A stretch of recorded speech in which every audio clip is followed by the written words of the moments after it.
Bienvenue, bienvenue, chers Dream Tankers.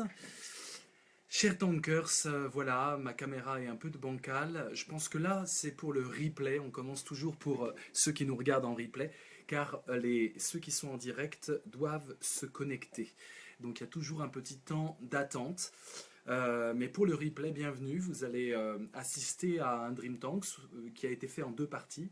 La première partie était mon propos. J'ai tenu un propos qui sera bien sûr sur le site dreamtanks.fr créé par Philippe Bovigny. Sur ce site, vous aurez mon propos qui est la thèse que je vais défendre avec vous et peut-être que vous n'allez pas être d'accord ou si vous allez être d'accord, vous allez m'aider à la démontrer. Et puis là, nous sommes dans la deuxième partie, ce dimanche 9 octobre à 11h15. Et cette deuxième partie, c'est le débat. Voilà, le débat, nous allons débattre ensemble pendant 1 heure jusqu'à 12h15. Je sens que vous vous connectez en masse, vous êtes déjà à 6, on est bientôt à 7, 7 étant le chiffre qui déclenche le début du débat.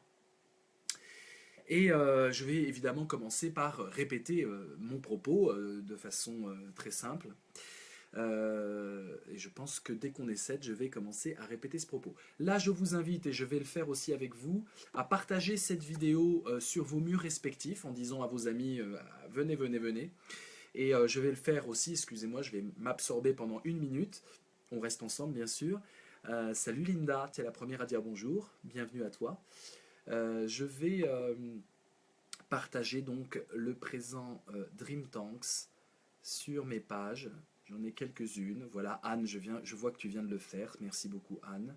Allez-y, vous partagez. Hop, hop. Donc, on va partager ça pour être plus que 7. Donc, je vais partager, je vais commencer par ma page principale. Donc, on va parler de l'info-responsabilité. C'est un mot que j'ai créé. Je n'ai pas trouvé de meilleur. Ça va être assez intéressant, vous allez voir. Parce que, en fait, c'est un thème un peu compliqué. Alors, venez débattre en direct maintenant. Hop, voilà, c'est fait. On y est. Je vais mettre le Dream Tanks. Désolé pour le replay, vous pouvez zapper plus loin. Bim, bim. Allez, c'est parti. On est 7, on partage, vous allez voir ça va augmenter, c'est magique. Alors j'ai qui? J'ai Hugues, salut Hugues, grand plaisir de t'avoir, super. Mohamed, bonjour, et Gracia, bonjour. Voilà, vous êtes là, merci mes amis. On va continuer, on est 9 déjà, ça y est, ça augmente, c'est que le début. Bim, bim. Voilà, voilà, voilà, vous partagez, merci Hugues d'avoir partagé. Je vois qui partage, hein. Vous pouvez pas me la faire, hein. Hop, et je partage dans le groupe Néo-Résistance. Hop, hop, hop. Bonjour tout le monde. Salut Nat. On partage, on partage, on partage. On voit un peu la puissance de partage que l'on est. C'est intéressant de pouvoir jauger comment les 7 de départ, on devient 14, on vient de doubler déjà. De doubler le nombre de partages. C'est vraiment un réflexe à avoir pour tous les Dream Tanks si ça vous intéresse. Bien sûr, c'est le partage massif des vidéos live parce que plus on est de cerveau à réfléchir, de sensibilité à ressentir, et bien plus la qualité du débat sera bonne, meilleure sera la qualité du débat. Donc bonjour à tous ceux qui nous rejoignaient. On est dans la phase partage et dans la phase accueil. Ça dure encore 2 minutes et après le débat pourra commencer. Je suis encore dans cette phase accueil. Salut Sarah. Super ton Dream Tanks d'hier en Dream Tanks Event, c'était vraiment intéressant, on va le débriefer. On est 15 déjà, regardez, ça monte. Allez, on commence à 20, ça serait intéressant, on partage encore et on commence à 20.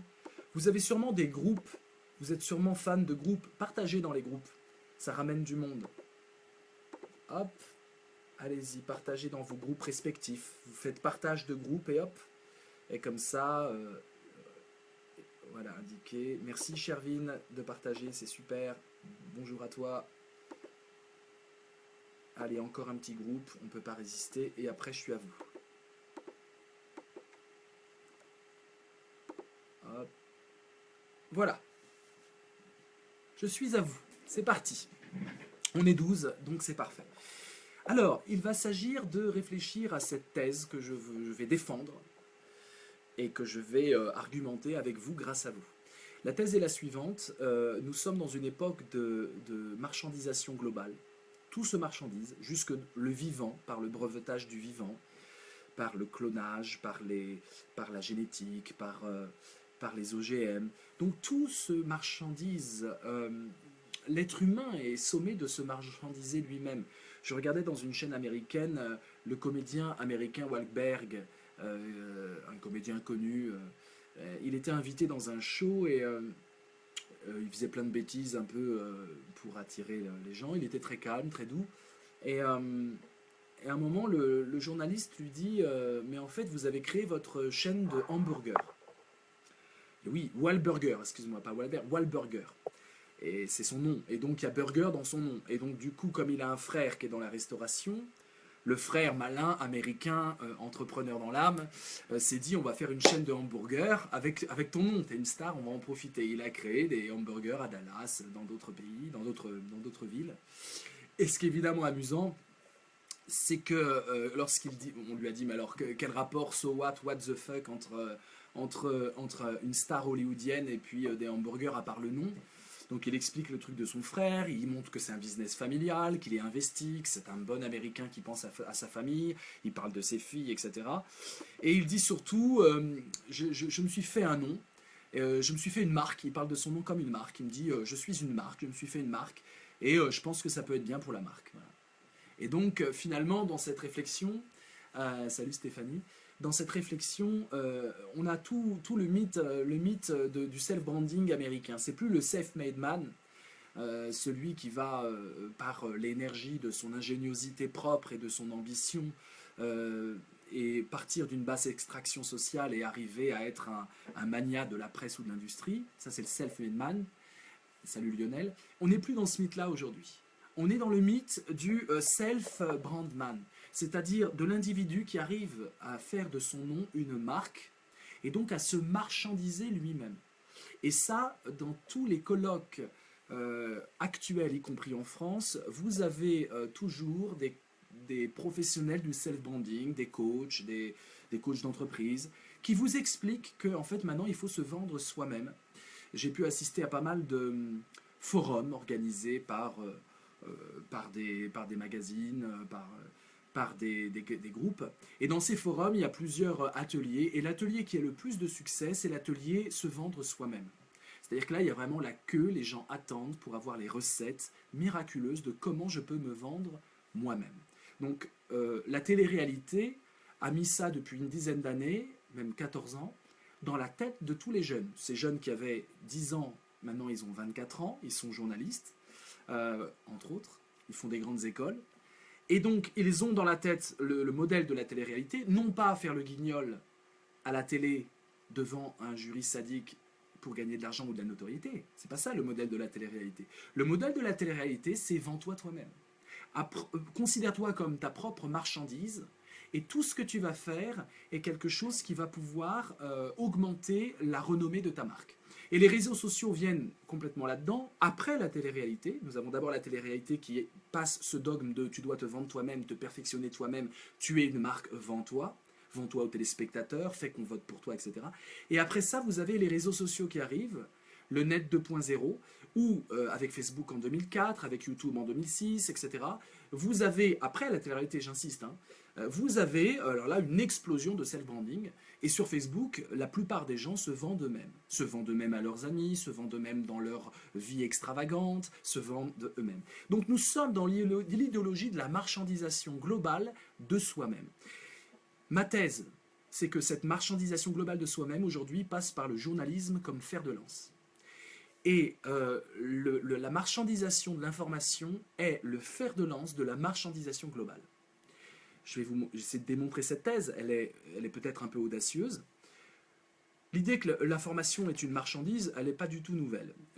Pierre Bourdieu, Serge Halimi, Miguel Benassayag récemment, Acrimed, l'association Acrimed et d'autres, ont toujours été vent debout contre cette idée d'une information qui va se marchandiser, contre ce que j'appelle la pub-tréfaction de l'information. Plus il y a d'annonceurs dans un journal, plus on peut se questionner sur la liberté qu'a ce journal de pouvoir éventuellement critiquer des grands annonceurs, des grands groupes notamment.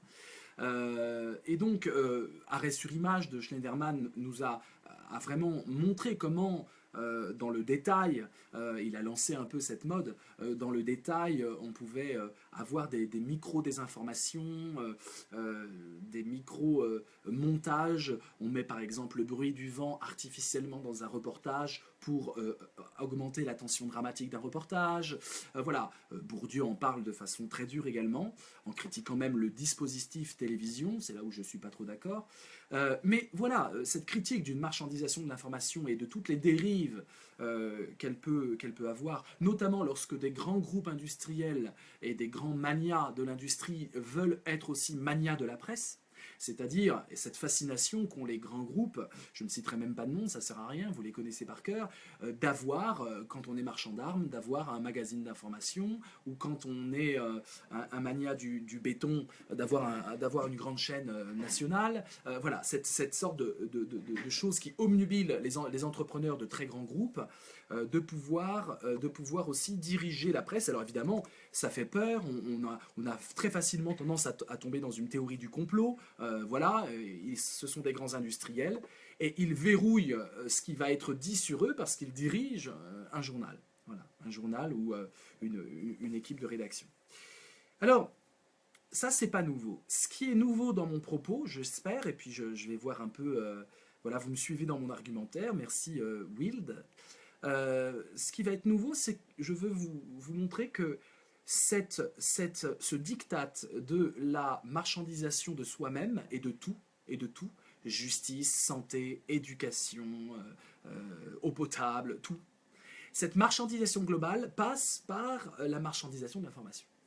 Et donc, si on veut combattre, néo-résister, c'est-à-dire résister en créant du nouveau, à la marchandisation globale, il faut aussi s'en prendre à la marchandisation de l'information. Et on ne peut pas le faire. Il est impossible de le faire. Il est impossible de le faire pour le commun des mortels. Alors bien sûr, j'ai parlé d'associations, j'ai parlé d'intellectuels. J'ai parlé d'associations et d'intellectuels qui font cet exercice-là, bien sûr. Cet exercice de dénoncer la marchandisation de l'information. Mais pour le commun des mortels, nous avons acquis la certitude qu'on ne peut pas se mêler de la critique du journalisme.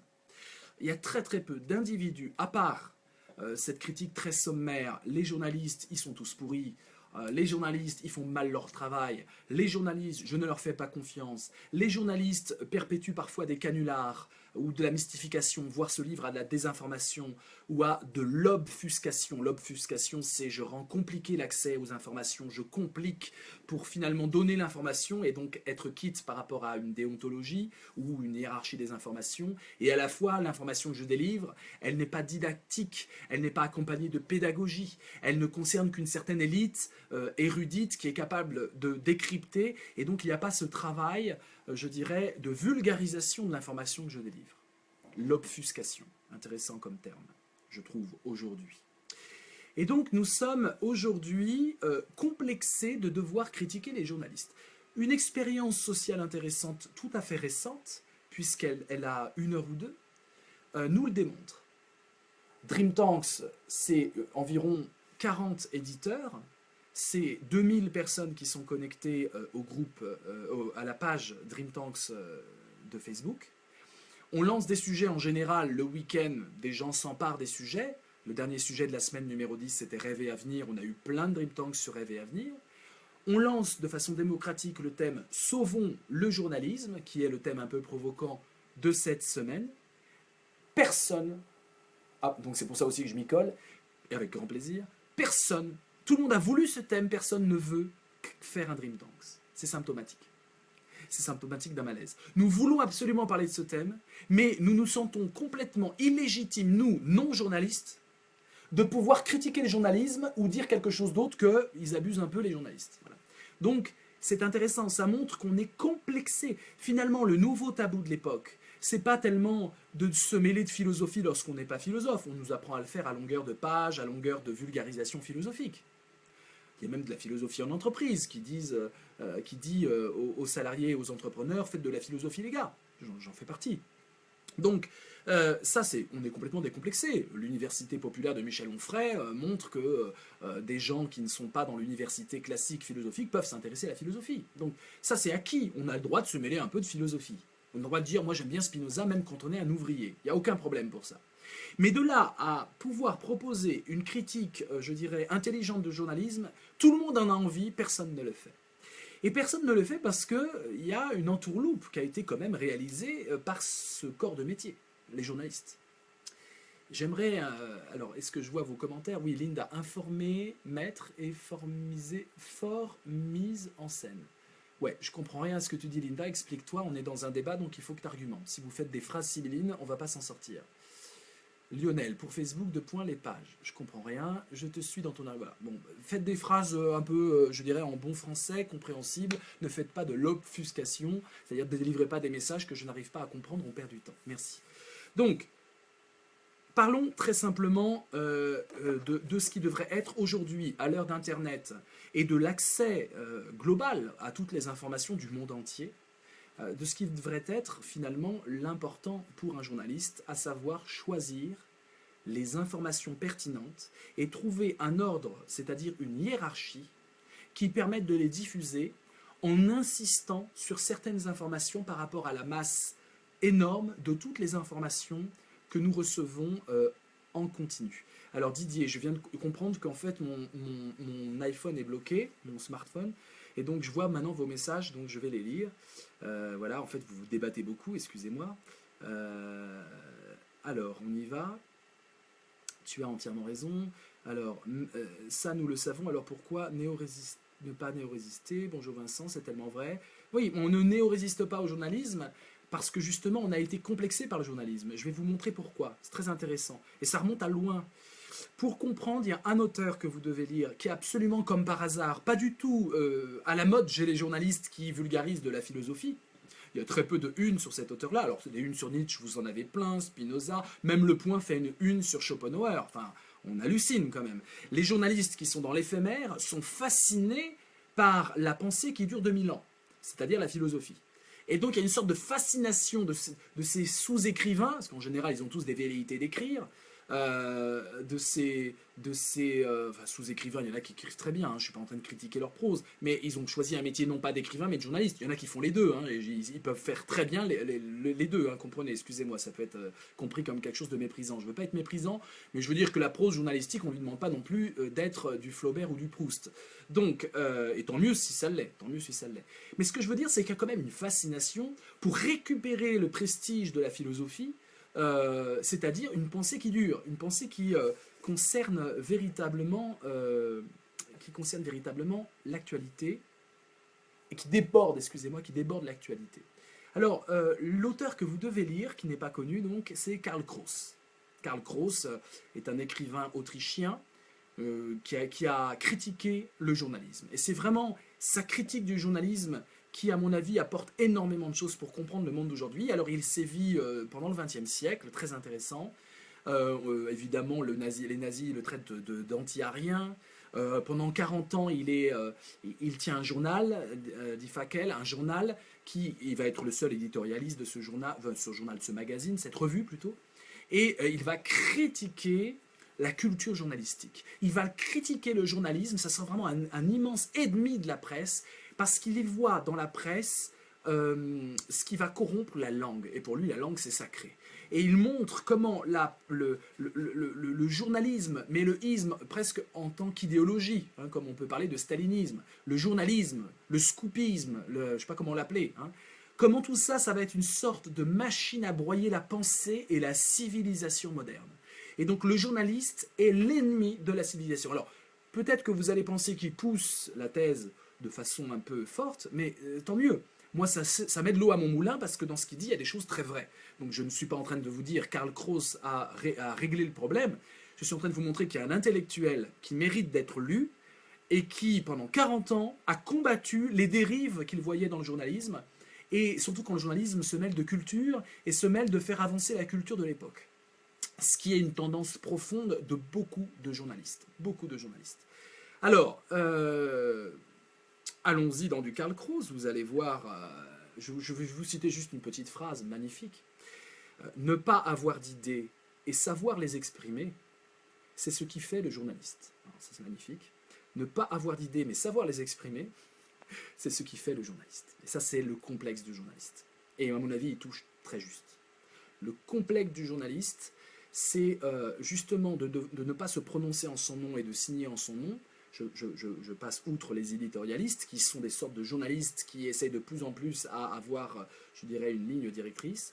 Mais le ne pas avoir d'idées et savoir les exprimer, c'est-à-dire demander à des experts. Et du coup, on voit bien comment le couple expert-journaliste fonctionne. C'est un couple, en fait, boiteux. C'est un couple boiteux, mais extrêmement complémentaire et extrêmement puissant. Parce que justement, le journaliste qui n'a pas d'idée, ou qui ne peut pas en avoir, ou qui s'entraîne, c'est Alfred Capu, vous savez, ce journaliste au Figaro, mais qui a été aussi un homme de théâtre. Alfred Capu a cette phrase: le journalisme est l'école primaire de la diplomatie. Bon, il se moque un peu. Mais le journalisme, école primaire de la diplomatie, c'est justement ça. C'est une des grandes dérives actuelles du journalisme, c'est justement de mettre la balle au centre, de ne pas choisir un camp.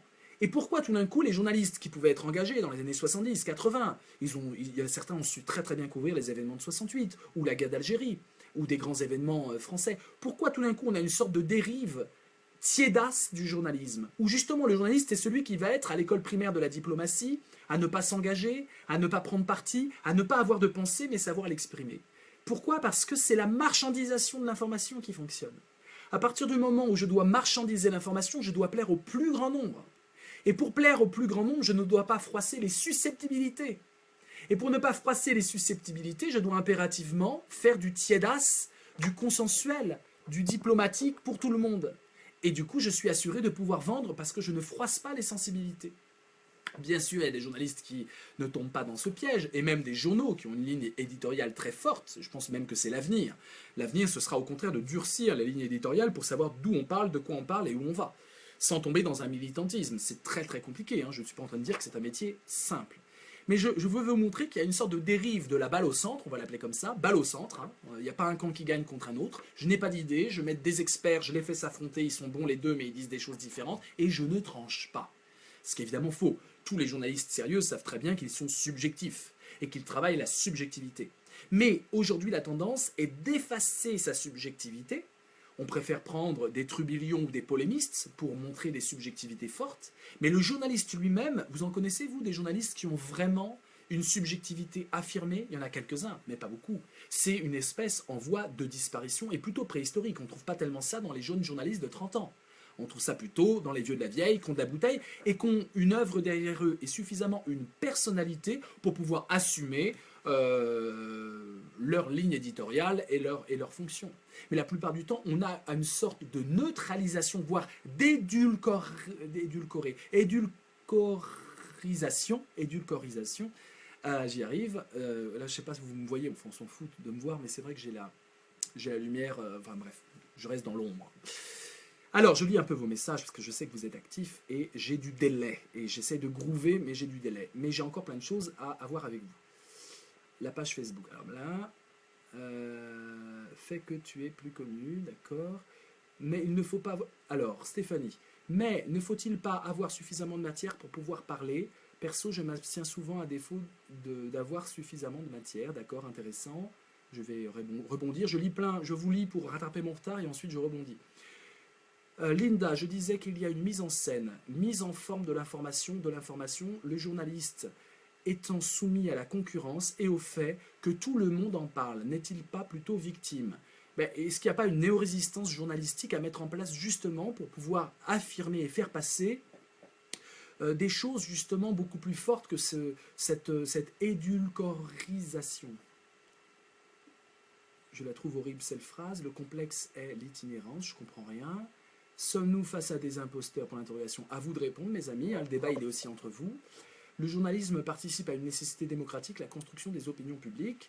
Oui, mais là tu dis rien, parce que la nécessité démocratique, d'accord, et la construction de l'opinion, la fabrique de l'opinion, Chomsky en parle comme étant justement une fabrique manipulatrice. Hein, il la dénonce, il montre qu'on peut effectivement fabriquer l'opinion, mais aussi il dénonce une construction qui est soumise au complexe, au complexe militaro-industriel. C'est tout Chomsky, je vous ai résumé en une phrase. Et donc quand tu dis c'est une nécessité, la question c'est est-ce qu'il faut permettre aux gens de se construire leur propre opinion, ce qui pour moi est le sens du véritable métier de journaliste, ou alors est-ce qu'il faut pousser les gens à obtenir une opinion qu'on a prédéfinie? Et ça, c'est pour moi la dérive de la marchandisation de l'information, et notamment de la fausse hiérarchisation des informations. Pas plus tard qu'au journal télévisé d'hier, nous avions dans l'ordre des grands titres, je parle du journal de France 2, donc un journal national, premièrement la disparition de Pierre Tchéna qui ouvre en grand titre, donc problème national, fait national, valeur informative maximale, parce que si on peut imaginer qu'un journal télévisé classe la valeur informative de façon décrescendo, le plus de valeur informative est au début du conducteur, et plus on avance, plus c'est à la fin, plus on perd de valeur informative, plus on a les titres de fin. Le premier titre, c'est la disparition de Pierre Tchernia. C'est vrai que tous les jours, je pensais à Pierre Tchernia. Je me disais, qu'est-ce qu'il est devenu, quelle est la position qu'il a sur le monde. Voilà, je m'inquiétais de Pierre Tchernia. Et on ouvre sur la disparition de Pierre Tchernia. Voilà, à qui on s'adresse comme ça? Est-ce que c'est vraiment la première information? Deuxième information, l'attaque d'une brigade de police à Viry-Châtillon. Là, est-ce qu'on ne sert pas justement politiquement un certain camp? Est-ce que c'est pas une vignette, parce que des attaques de policiers, il y en a, enfin des fourgons qui... Voilà. Est-ce que ça mérite le deuxième titre du journal? Je ne sais pas. Troisième titre de journal du France 2 du 8 octobre. Là, en Allemagne, un attentat qui a été déjoué par un Syrien qui visait les forces de l'ordre, je crois. Donc un attentat qui a été déjoué. Donc regardez, deux titres déjà, sur les trois titres, on a Pierre Tchernia, on a attaque d'une brigade de police à Viry-Châtillon, c'est-à-dire en banlieue. Et on a ensuite un Syrien, donc un basané. On peut supposer qu'en banlieue, dans l'imaginaire collectif, il y a quelqu'un de basané aussi. Et donc on a deux basanés qui sont méchants avec les policiers en titre de journal. Voilà, grosso modo, hein, mine de rien. Avec le Front National qui va être là, avec Sarkozy qui va courir derrière Marine Le Pen. Et voilà, c'est ce climat-là. Et France 2, c'est comme ça que ça commence. Et ensuite, en quatrième position, on a Haïti, un ouragan, l'ouragan Matthew. Là, on est vraiment impuissant. Voilà, on est là, on regarde, et puis c'est un ouragan qui dévaste Haïti. Ensuite, on a Donald Trump, la vidéo qui fait scandale, vidéo sexiste, et donc une polémique américaine. Est-ce que c'est fondamental dans un journal d'avoir en cinquième titre Donald Trump, voilà, qui se discrédite? Je ne sais pas, j'en sais rien. Est-ce que c'est pas en dernière position qu'on aurait dû l'avoir? Je ne sais pas. Hein. Et ensuite, on a Julien Doré, fondamental. Julien Doré, donc la télé-réalité, qui s'invite au journal de France 2, parce qu'il est très important de faire de la pub à la télé-réalité, puisque je vous dis que tout ça c'est connecté, et que France 2 ne peut pas en faire, donc France 2 essaye de faire de la télé-réalité, mais elle ne peut pas, donc elle essaye d'en faire quand même, donc c'est Julien Doré invité au journal, parce qu'il a sorti un nouvel album. Est-ce que Julien Doré a mérite d'arriver comme ça, être cité en début de journal télévisé? Est-ce que c'est pour séduire les jeunes pour qu'ils restent et qu'ensuite ils se bouffent toute la pub qu'on leur donne? Parce que je vous garantis qu'il y a de la pub, hein. Il suffit d'aller voir sur le journal télévisé, sur internet, et vous mangez environ 3 minutes de publicité, obligatoire. Vous avez de la pub GMF, le sponsor du journal, vous avez 30 secondes, il faut se le faire hein, sur internet, de pub pour la Caisse d'épargne et Apple Pay, hein, sur le journal télévisé de France 2, et puis vous avez 30 secondes de pub pour Peugeot, parce qu'il y a la 308 Alliance qui est très importante, encore plus. Avant le JT, vous devez avoir du Peugeot. Donc voilà, là, on parle de marchandisation de l'information. Je vous donne un truc anecdotique. Je n'avais pas prévu hein, de faire du tout ce Dream Tanks. Hein. Je comptais sur les Dream Tankers et je pense que ça peut susciter des vocations parmi vous, parce que je vois que vous êtes super actifs et que j'ai un délai maximal. Mais voilà, la hiérarchisation de l'information. Quid de Daesh, quid de Boko Haram, quid de la catastrophe qui s'est passée en Asie, quid de la catastrophe qui s'est passée en Chine, quid de la mondialisation dans tout ça. On a juste un petit truc sur Donald Trump et Haïti, le reste, on n'est pas connecté au monde avec tout ça.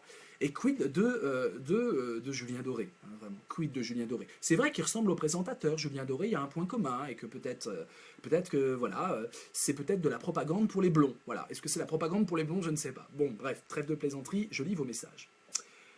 La matière intellectuelle donne, dit Stéphanie, accès à la connaissance qui donnera ensuite accès à la subjectivité, qui pourra ensuite seulement donner accès au discernement, c'est mon humble avis. Bon, mais so what? Tu dis quoi là-dessus? Comment tu te prononces? Parce que là, tu racontes des choses mécaniques, mais je ne comprends pas comment tu te prononces. Donc, je ne vois pas le débat dans ce que tu dis. Gracia, pendant ce temps, la série s'enfonce dans ses décombres. Oui, tout à fait. Sans parler d'Alep et de ce qui se passe. Est-ce qu'il ne faudrait pas juste ouvrir le JT par ça plutôt qu'autre chose? C'est vrai que je trouve ça consternant de prioriser une info nationale peu importante face à une catastrophe humaine. C'est surtout une info nationale sur laquelle on ne peut pas agir. Car sur la mort de Pierre Tchernia, vous ne pouvez rien faire. Rien faire.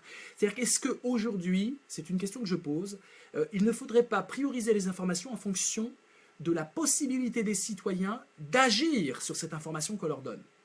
À la rigueur, Haïti, il y a peut-être un numéro où on peut donner de l'argent. Je sais pas si c'est ou débattre, ou discuter, ou suivre les choses. Mais la mort de Pierre Tchernia, on l'a déjà sur nos ordinateurs.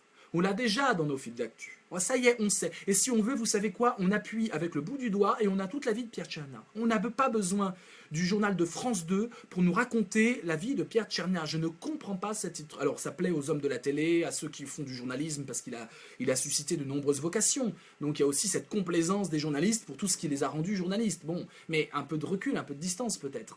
Voilà, donc la mort de Pierre Tchernia, à part regarder et dire « Oh, un vieil homme de 88 ans est mort et qui a été important dans le monde de la télé », voilà, c'est une vraie question. On pourrait très bien faire une spéciale Pierre Tchernia à 21 h, ça je suis tout à fait d'accord. C'est tout à fait légitime. Est-ce que c'est au JT de France 2 de nous balancer des documentaires qu'on pourrait avoir simplement en surfant sur YouTube? C'est une question. La lecture des journaux et la prière du matin, disait Hegel. Dans les salles de rédaction pour les médias audiovisuels, dit Linda, la lecture de la presse du matin définit les sujets. Tu as raison, il y a un effet boule de neige, c'est vrai. On tourne en rond car il faut faire vite. Tu as parfaitement raison et on doit aller plus loin là-dessus. C'est-à-dire que c'est même plus la phrase de Karl Kraus, ne pas avoir d'idées et savoir les exprimer, c'est ce qui fait les journalistes. C'est ne pas avoir d'idées et prendre les idées des autres. C'est ce qui fait les journalistes. On pourrait mettre cette phrase-là en carte postale, mettez-la moi. Hein, ne pas avoir d'idées et prendre l'idée de ses collègues, c'est ce qui fait les journalistes. Voilà, aujourd'hui. Tu as raison. Alors, je zappe un peu, je lis vos messages. Hein. Ça fait longtemps que je ne regarde plus les JT. Le mieux, c'est encore de suivre celui d'Arte. Bah, dis-nous pourquoi, expliquez-nous, argumentez, mes amis. Vous êtes là pour argumenter. Dites pourquoi le journal d'Arte vous semble plus intéressant, par exemple. Donnez des arguments. Linda, la lecture des journaux et la prière de... Oui, ça, je l'ai lu. Il y en a que j'ai zappé. Arthur, Julien Doré est un chanteur maintenant, pas un type de télé-réalité. Oui, d'accord, un chanteur, d'accord, oui, c'est un chanteur. Donc, est-ce qu'un chanteur doit être comme ça invité? Est-ce qu'il change la face du monde? Est-ce que c'est un chanteur qui a tellement des positions importantes, voilà, pour qu'on l'invite, voilà. Bon. Et puis, il vient de la télé-réalité aussi. Et d'ailleurs, dans l'annonce du journal, le présentateur du JT de France 2 a dit « Il a su sortir de la télé-réalité, preuve qu'il n'en est pas sorti, puisqu'on le présente toujours comme un ancien de la télé-réalité, dans un journal télévisé. » Et donc ce que tu dis est faux, Arthur. Il est toujours quelqu'un issu de la télé-réalité, puisque dans un JT national, on le présente comme issu, soi-disant, c'est s'étant émancipé. Franchement, quelqu'un qui s'émancipe de la télé-réalité n'a plus besoin d'être scotché à la télé-réalité lorsqu'on le présente. J'espère que je suis clair, je parle vite. La vérité sur la série, on en parle pour l'interrogation, bah oui. La censure, n'en parlons pas. L'autocensure aussi. Le journaliste doit transmettre des informations et non donner son opinion pour moi. C'est faux, Arthur, complètement faux. Le journaliste, parce qu'il priorise l'information et qu'il choisit ce qui est pertinent ou pas, met sa subjectivité. Et tous les journalistes sérieux savent très bien que l'objectivité est un mythe inatteignable. On nous donne ça pour surtout nous dissuader d'être journalistes, parce que nous sommes subjectifs. Et c'est une façon de dissuader les citoyens de faire œuvre de journalisme en leur disant « Nous, c'est l'objectivité, les gars ». Mais eux-mêmes, les journalistes entre eux, parlent toujours de subjectivité, de point de vue sur le monde et d'engagement. Donc ça, c'est pas vrai. Le journaliste ne doit-il pas s'effacer devant celui qui l'interviewe? Je trouve au contraire que les journalistes deviennent des stars aujourd'hui, tu as raison. Ça aussi, la personnification à outrance peut exister. Pour moi, la matière, donc, la connaissance permet la subjectivité. Je comprends rien. Si vous n'êtes pas clair et vous n'argumentez pas, vos propos n'ont pas de valeur pour moi, je vous le dis. Sarah, c'est vrai que je trouve ça consternant de prioriser une info nationale. Voilà, je l'ai lu. Linda, d'accord. Gracia, le lien entre information et action possible. Je pensais faire un DD sur cet angle. Fais-le. Fais-le. Ça fait longtemps que je... Hein. Claude, la télé est déjà un vieux médium. Tu as raison, mais c'est quand même une fenêtre sur le monde. C'est vrai qu'elle s'adresse à un public vieillissant, 65 ans de moyenne d'âge, je crois.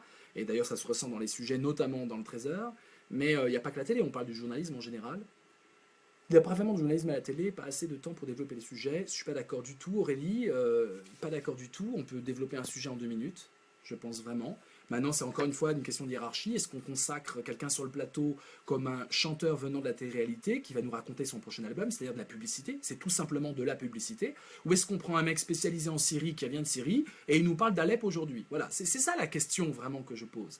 Et l'info-responsabilité, est-ce que ce n'est pas justement de prioriser l'information sur laquelle le citoyen peut agir, s'informer, ouvrir des pistes, lui permettre de construire son opinion et non pas de lui imposer son opinion? Et puis peut-être de développer l'interactivité, éventuellement, pourquoi pas? Pourquoi les citoyens ne pourraient pas s'inviter dans le travail journalistique de plus? En code de technologie, cependant, ils ont vraiment la liberté de montrer et de dire la vérité telle qu'elle est. Nat, ne sommes-nous pas tous journalistes au quotidien responsables sur un air?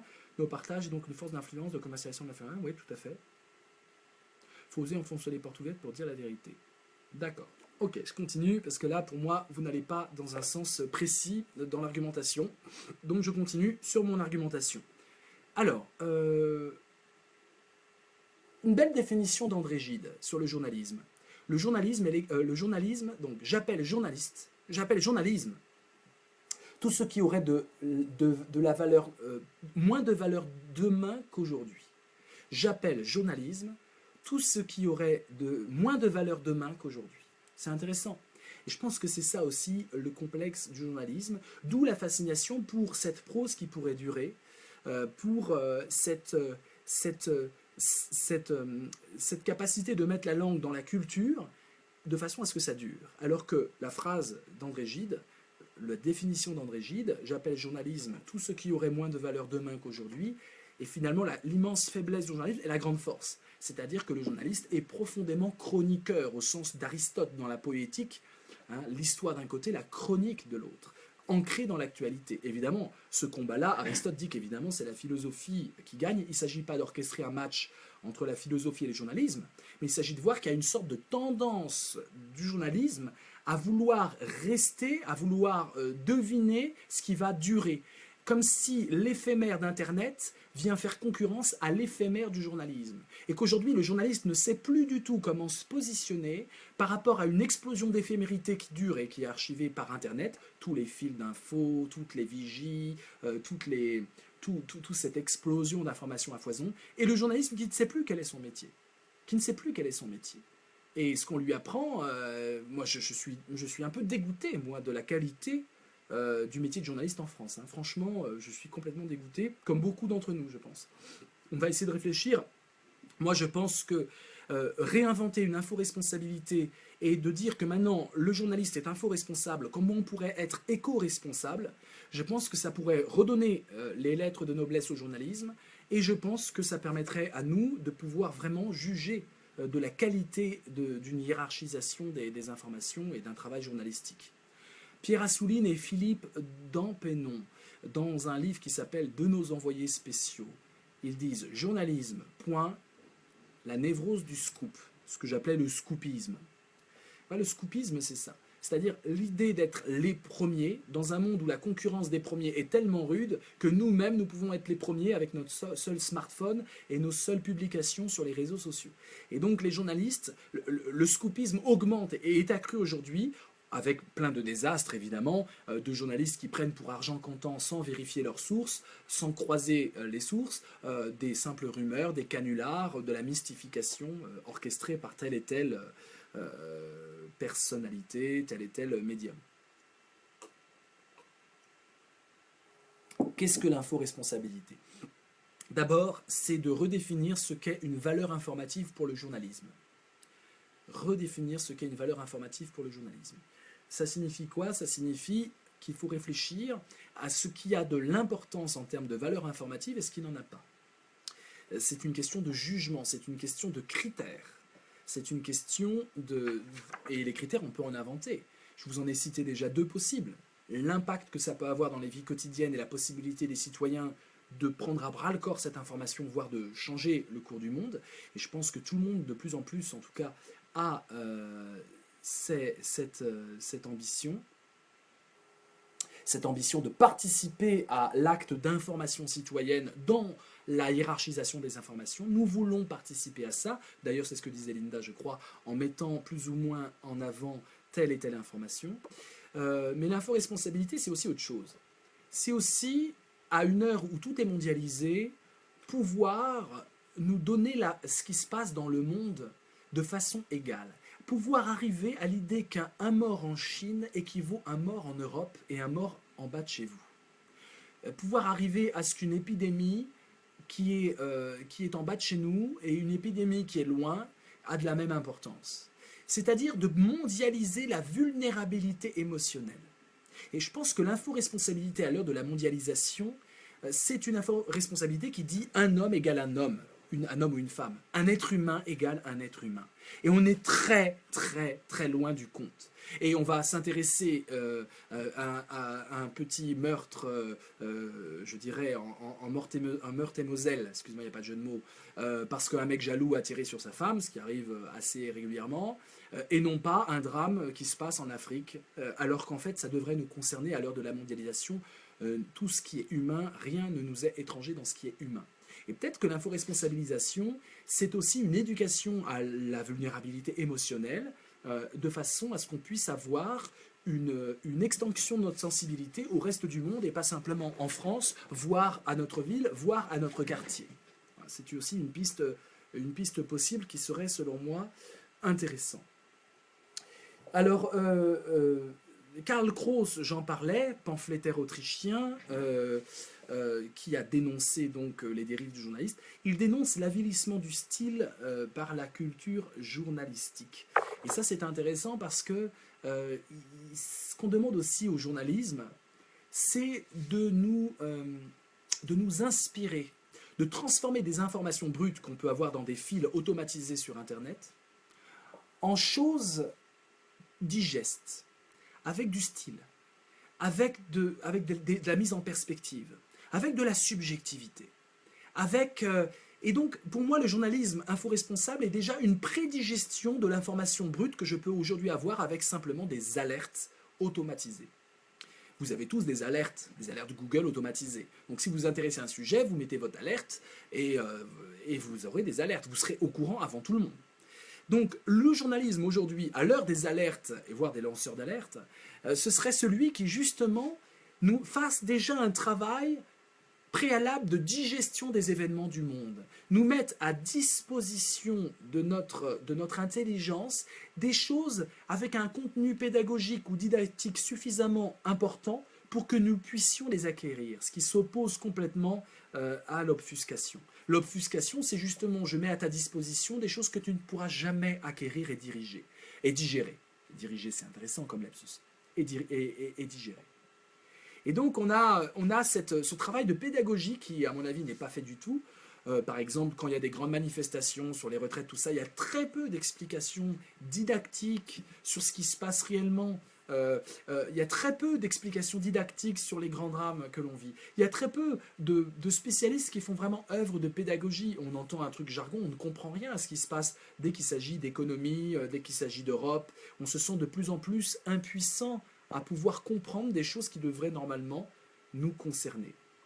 Julien, le journalisme en 2016, c'est clairement un titre putaclic pour un article de type buzz, c'est ce que j'appelle la buzzmania, tout à fait, scoop, le scopisme, ou voire scandale, concernant un sujet le plus souvent survolé ou insipide. Tu as raison, et il faut combattre cette buzzmania. Et normalement, ce qui s'oppose à l'inforesponsabilité d'un journaliste, c'est sa buzzmania, c'est-à-dire vouloir être le premier à buzzer. C'est même plus avoir le scoop, c'est même plus du scoopisme, ça c'était encore les années 80-90. Là, c'est le buzz, c'est-à-dire j'ai une info peut-être avant tout le monde, mais cette info va avoir une contagion virale maximale, et je vais même la mettre en forme.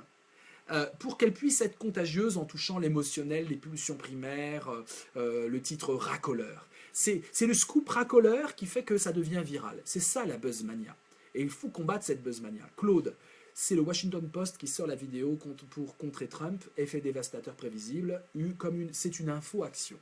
D'où l'info-responsabilité. Car aujourd'hui, l'information est une action. Elle agit et elle impacte directement le monde.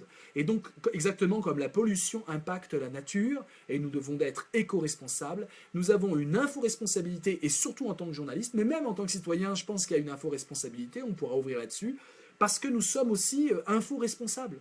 Parce que nos informations que nous véhiculons et que nous analysons et que nous décryptons et que nous mettons en forme, voire en scène, ont des impacts clairs sur nos vies, sur le monde, sur nos sensibilités, sur nos émotions, sur nos votes, sur nos plébiscites.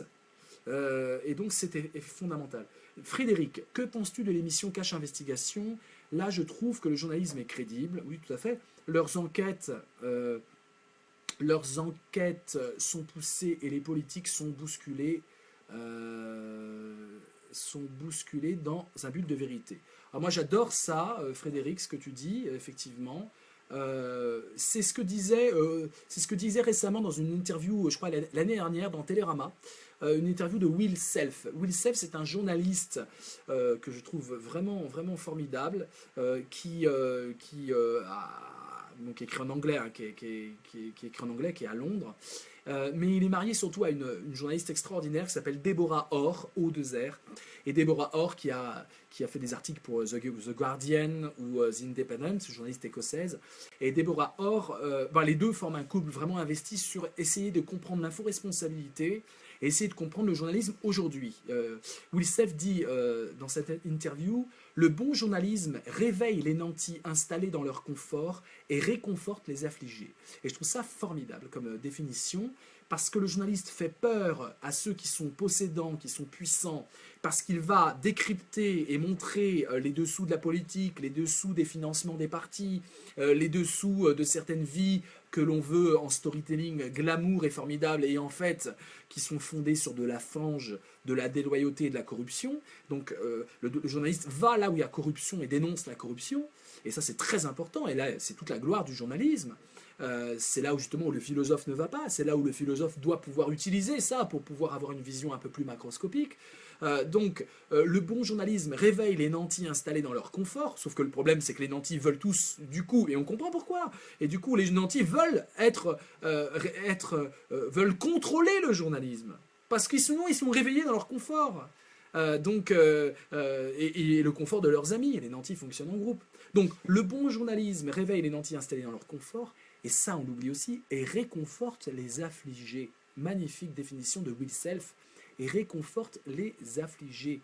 Will Self s'intéresse notamment à la contre-culture, c'est quelqu'un vraiment de très engagé dans la contre-culture, et donc c'est intéressant parce que dans ce journalisme-là, ça rejoint ce que tu disais Frédéric, on a affaire aussi à quelque chose qui va réconforter les affligés, c'est-à-dire non pas les enfoncer dans leur drame, dans leur sentiment d'impuissance qui font qu'ils vont voter aux extrêmes, parce que justement ils se sentent impuissants, ils crient d'impuissance, ils souffrent, et en montrant leur souffrance comme étant une souffrance qui n'a pas de possibilité de résorption, nous allons augmenter leur souffrance.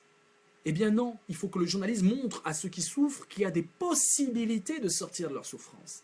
Et donc il doit réconforter les affligés. Et là, si les journalistes pouvaient avoir cette maxime de Will Self, un de leurs collègues, je dirais au fronton de leur école de journalisme, comme étant la maxime de l'inforesponsabilité, le bon journalisme réveille les nantis installés dans leur confort et réconforte les affligés. Ce serait formidable.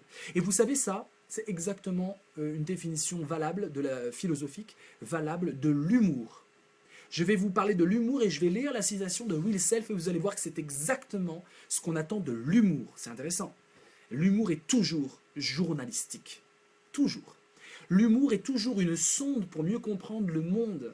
Une sonde pour faire que les nantis, tout d'un coup, sont gênés par l'humour, qui peut être vachard, sarcastique et ironique, et les nantis vont se sentir comme des baudruches en train d'être dégonflés par des ongles qui viennent les trouer. Hein, l'humour. L'humour fait mal à ceux qui sont puissants, arrogants et vaniteux. Mais l'humour réconforte. Pensez à l'humour afghan ou à l'humour juif, hein, l'humour de la désespérance, et même dans la désespérance, il y a de la lumière. L'humour, c'est aussi celui qui, dans la désespérance, la maladie, l'horreur, la mort, va redonner de l'espoir. L'humour, c'est très important quand on est malade ou quand notre maison vient d'être détruite ou quand on est face à l'ennemi. C'est ce qui donne de l'espoir dans le désespoir. Mais c'est aussi ce qui donne du désespoir dans le trop d'espoir lié à un confort de domination. Et donc, l'humour et le journalisme ont un lien inattendu que ce Dream Tanks révèle. Hein, l'humour, regardez, le bon humour réveille les nantis installés dans leur confort, réveille au sens de les met en panique, et réconforte les affligés. Nous avons un lien entre humour et journalisme très intéressant à creuser, c'est peut-être pas ce qu'il faut faire, mais la définition de l'humour par Vladimir Jankélévitch, c'est justement ça. Le philosophe Jankélévitch définit l'humour ainsi: l'humour, c'est la conscience en voyage. Si c'est pas du journalisme, ça, la conscience, c'est-à-dire ce qui me permet de former mon jugement intellectuel sur le monde, de me comprendre moi-même en comprenant ma sensibilité, mon éducation, mes préjugés, eh bien la conscience, elle est en voyage. Elle voyage vers la différence, vers l'autre, vers l'ailleurs, vers la remise en question de soi par l'intermédiaire du monde. Et ça aussi, c'est du journalisme. La conscience en voyage. Donc, l'inforesponsabilité, ça va être sympa. Un bon article aura le même effet. Je ne dis pas que c'est la même chose que de l'humour. Et je ne dis pas que le journalisme devrait être une vaste blague. Mais je dirais que l'effet aura le même effet qu'une bonne blague bien sentie. Sauf que là, dans le journalisme, on a affaire à un humour qui est fondé en réalité, démontré, argumenté, sourcé, et qui donc peut entrer dans les sciences humaines, dans la philosophie et dans la compréhension générale du monde, je dirais une compréhension scientifique au sens très large du terme. C'est-à-dire que l'on peut vérifier. Alors qu'on ne demande pas à celui qui a de l'humour de vérifier. On ne demande pas d'expliquer ses sources, on ne demande pas d'analyser, on rigole simplement. Et notre rire est la signature d'une analyse qu'on n'aurait pas besoin de faire. Et donc c'est pas du tout le même métier entre l'humoriste, l'humoriste, qui va faire grincer les dents des nantis et qui va réconforter les affligés, et le journaliste qui va faire grincer les dents des nantis et réconforter, qui devrait en tout cas le faire, réconforter les affligés parce qu'on parle d'eux, parce qu'on tend un micro, parce qu'on se met à leur place, parce qu'on essaie de les aider. Et donc, mais simplement, l'impact n'est pas le même, hein, évidemment. L'humour, l'impact, c'est le rire, et peut-être une prise de conscience, mais par l'intermédiaire du rire. Le journalisme, c'est l'intelligence, et peut-être une prise de conscience par l'intermédiaire de la sensibilité. On va vachement loin, là. En fait, il faut éviter cette phrase de Thomas Jefferson, fondateur de la démocratie américaine. Thomas Jefferson critiquait le journalisme en ces termes. Hein, les petites annonces contiennent toutes les vérités que l'on puisse trouver dans un journal. Il dit ça dans un discours. Les petites annonces contiennent toutes les vérités que l'on puisse trouver dans un journal. Voilà. L'inforesponsabilité, c'est faire mentir Thomas Jefferson. C'est-à-dire faire en sorte que ce n'est pas dans les petites annonces qu'on a un contact au réel et au réel des gens et à ce qui compte pour les gens, mais qu'on puisse avoir ça dans un vrai journal.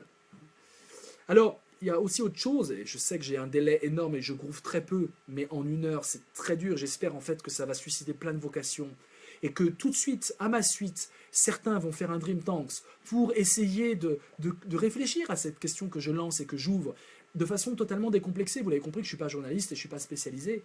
Donc vous pouvez le faire. Hein, vous pouvez le faire. Organiser des Dream Tanks, là tout de suite, pour 13h, pour 14h, pour 15h, pour 16h, pour 17h, pour 18h, pour 19h, pour 20h, pour 21h, pour 22h, pour 23h, pour minuit, pour 1h du matin, pour 2h du matin, pour 3h du matin, pour 4h du matin.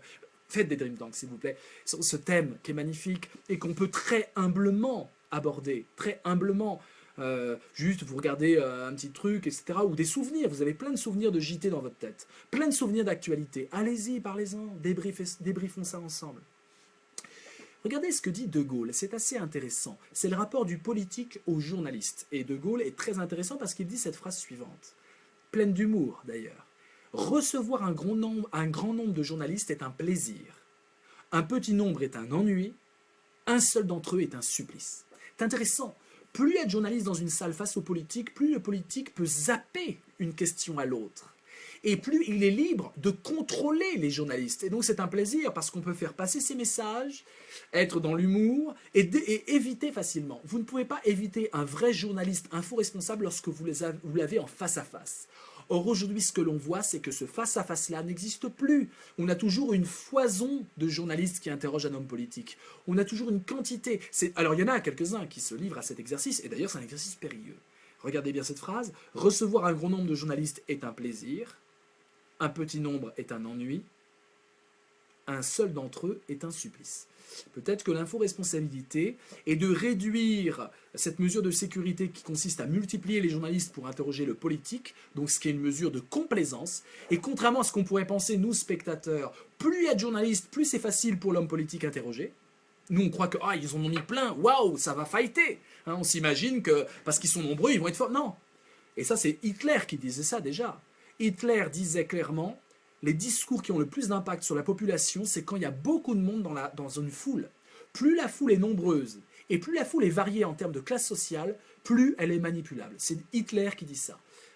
Et donc, c'est intéressant de voir que, contrairement à ce qu'on pourrait penser, bah, une foule nombreuse, celui qui n'est pas d'accord, il ne va pas oser lever le doigt et dire « je ne suis pas d'accord », parce qu'il va se faire lyncher, en tout cas si ce n'est par physiquement, il va se faire lyncher par des regards et au niveau de sa réputation. Alors que si vous êtes que 4 dans une salle face à un homme politique, vous pouvez le contrer et tenir bon. Vous comprenez que l'info-responsabilité va aussi avec une info-citoyenneté.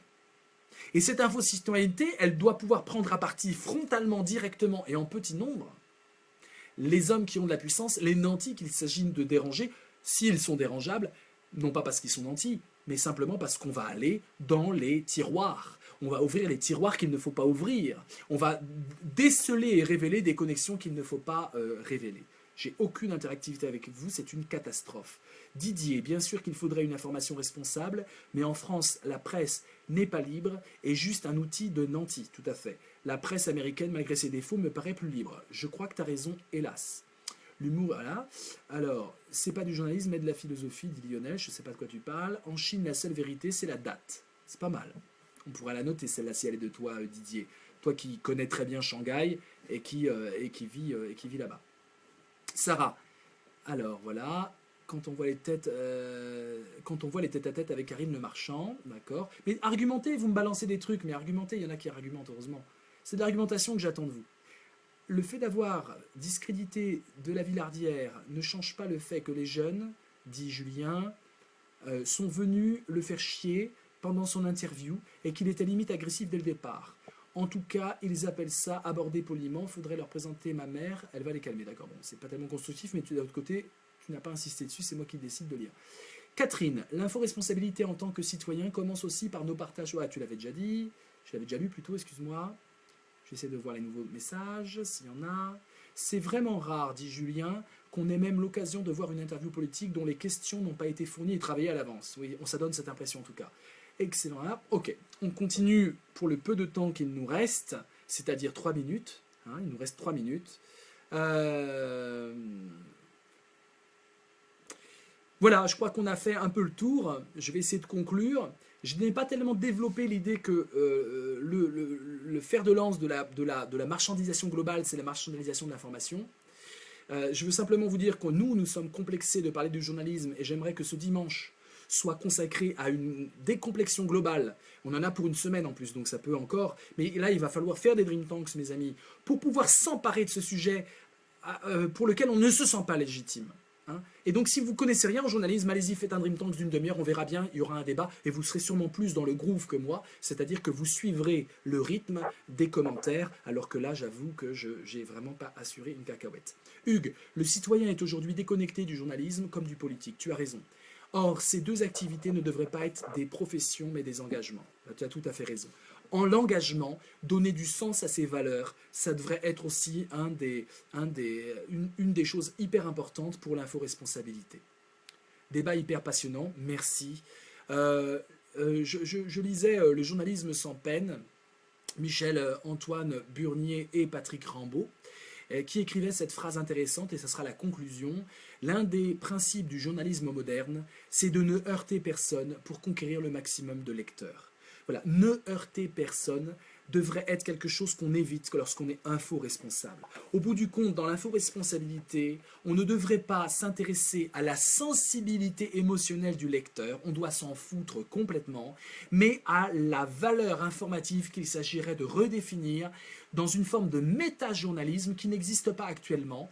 Nous avons des Dream Tanks et des méta-Dream Tanks qui réfléchissent sur les Dream Tanks. Il faudrait qu'il y ait l'éclosion d'un méta-journalisme qui n'existe pas suffisamment. Les journalistes se laissent décortiquer par des spécialistes du journalisme qui ne sont pas journalistes eux-mêmes. Alors bien sûr, il y a des motions de défiance, et il y a toute une façon, il y a des garde-fous internes aux rédactions, mais il faudrait aussi qu'il y ait un méta-journalisme qui réfléchisse au journalisme, au journal, en cohésion avec les lecteurs, en cohésion avec les citoyens, parce que si le journalisme veut évoluer, il faut aussi avoir l'avis de ceux qui consomment le journalisme, ce sont les citoyens et les lecteurs. Les journalistes passent leur temps aujourd'hui à pleurer parce qu'il n'y a plus de lecteurs, parce qu'aujourd'hui l'info va être gratuite, entre guillemets. Pour le coup, je rejoins Claude sur la gratuité de l'information. Et alors qu'ils ne se connectent pas au monde, aux lecteurs. Les lecteurs n'ont pas le droit de dire ce qu'ils pensent du journal. Les lecteurs n'ont pas le droit d'aider l'entreprise méta-journalistique que devrait avoir tout journalisme info-responsable. Voilà, donc le lieu du méta-journalisme, cette nouvelle science, cette nouvelle pratique journalistique qui fait le journal du journal et qui s'interroge comme ça, a lieu de façon très pressée et très lapidaire, voire caricaturale, pendant les conférences de rédaction. J'ai pu en assister à quelques-unes, notamment à Libération, et je peux vous dire qu'il y a très peu de temps pour réfléchir à la pratique. Peut-être qu'il faudrait créer des nouveaux postes de méta-journalistes, c'est-à-dire des journalistes qui réfléchissent à une seule chose, à comment leur journal fonctionne, comment ils hiérarchisent et comment ils peuvent travailler leurs outils, non pas pour plaire aux annonceurs et ramener des annonceurs, qui est à mon avis la solution la plus détestable et la plus facilement choisie par les journalistes pour avoir de l'argent, mais trouver des supports qui impliqueraient les citoyens, car les journalistes doivent être info-responsables, et peut-être que leurs meilleurs éducateurs, ce sont des citoyens d'ores et déjà info-responsables et qui en ont marre de pleurer sur la mort du journalisme. Sauvons le journalisme, c'est le thème de la semaine 11 de Dream Tanks. Je vous invite tous, qui que vous soyez, quels que soient vos diplômes, quel que soit votre rapport à l'actu, à proposer dès aujourd'hui un Dream Tanks. Laissez-nous un message sur facebook.com/dreamtanks en disant « Je veux être éditeur » et les choses vont bien se passer. Il suffit d'un smartphone et d'une connexion et on pourra avancer dans ce débat. A très bientôt mes chers tankers, c'était un grand bonheur et je vais maintenant vous lire en détail et y répondre. À bientôt.